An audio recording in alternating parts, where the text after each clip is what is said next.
Prepare to feast with the beast and smash the like and subscribe button to join the Gorilla family. Let's get ready for a flavor pack journey. Today, we're diving into the world of culinary delight with a recipe that's sure to tantalize your taste buds, presenting the savory and irresistible potato kababs. Join me as we unravel the secrets behind creating these golden bites of goodness. Let's turn up the heat and arc on a delicious adventure together.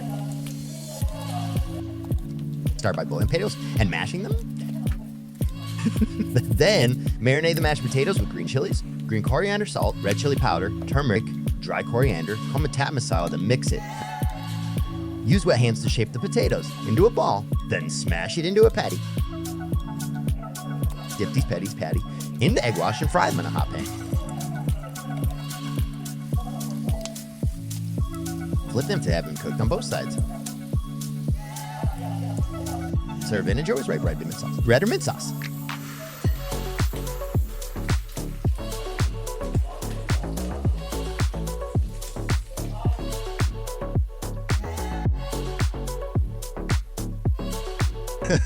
Thanks a bunch for indulging your taste buds with us. Until next time, stay hungry and keep savoring the goodness, and make sure to like and subscribe. I'll be seeing you in the next video.